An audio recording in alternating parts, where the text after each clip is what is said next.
This is our final chat for PhD 610. I'm going to be going over modules 7, 8, 9, and 10. So let's get started. Pardon my voice, I'm just recovering from a cold. So module 7, you're going to identify a public health challenge, build a strategy to engage the community to address a public health challenge, apply policymaking processes to deploy a solution to respond to a public health issue, recommend a solution that improves population health, connect a recommended solution to a public health issue, and then applying principles of management theory and population improvement health. There's the final project 3, and this is going to be on a negotiation plan where you have two entities where you have to do some conflict resolution, and it's quite interesting, and you have to come up with an agreement at the end. So let me go ahead and share a sample of what your work should look like.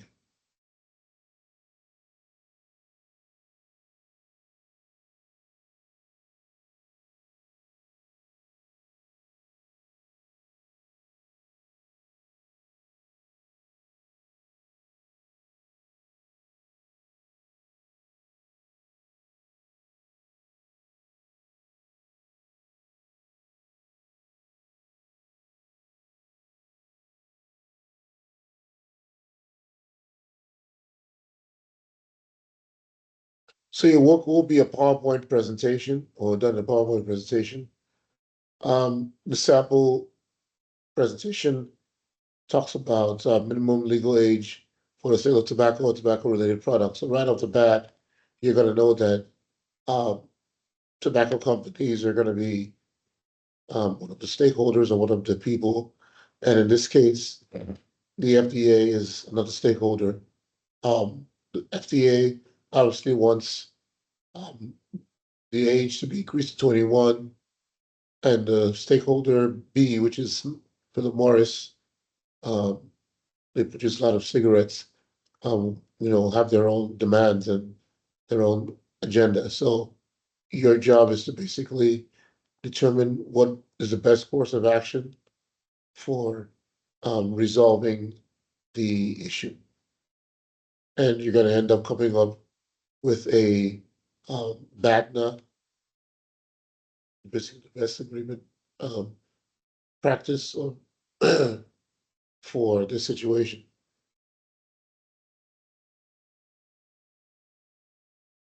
Of course, don't forget to use references when you're done.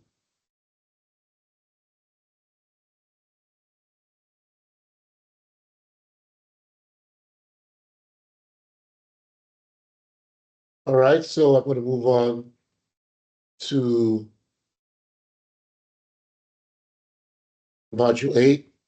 This invites you to consider the organization structure and function of the systems and settings pertinent to health professionals. You need to compare the systems pertinent to public health care and regulatory purposes. So there's a discussion board. For this discussion board, you analyze a case study from your textbook sent by Centella, and you're going to be basically looking at chapter 5. For your initial post, you're going to have to complete the Q5 analysis worksheet document. It's a Word document, so it needs to be, rather than just submit it as an attachment, you need to post it in the discussion board. And then obviously you have to make a post on peer response as well to get full credit. Here's just a sample of the discussion board for Module 8. In Module 9, we'll analyze principles of budgeting, governance, and strategic planning. There's a business plan, which is going to be about 12 pages long, that you have to come up with. And you're going to have to include some figures in that budget plan. If you need any assistance with completing it, feel free to reach out to me, and I'm more than happy to send you a copy of a sample so you guys can take a look. Finally, for module 10, we're going to do a reflection journal on the course and focusing on creating strategies to respond to emergency issues and trends. You can also talk about if you feel that the course assisted you in your current occupation, because I know some of you are in the public health field, and some of the concepts that we've covered may be pertinent or relative to what you did or what you're doing or what you will be doing um, as a public health um, worker. So you can go ahead and include that as well within your journal. So that concludes this final Collaborate session.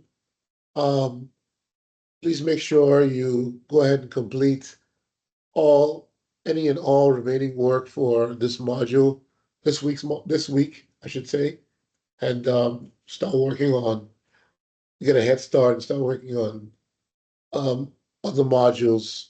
That way you don't fall behind.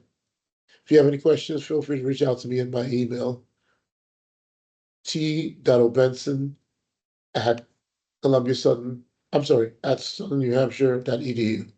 t.obenson at southernnewhampshire.edu or snhu.edu, I should say. Have a good week.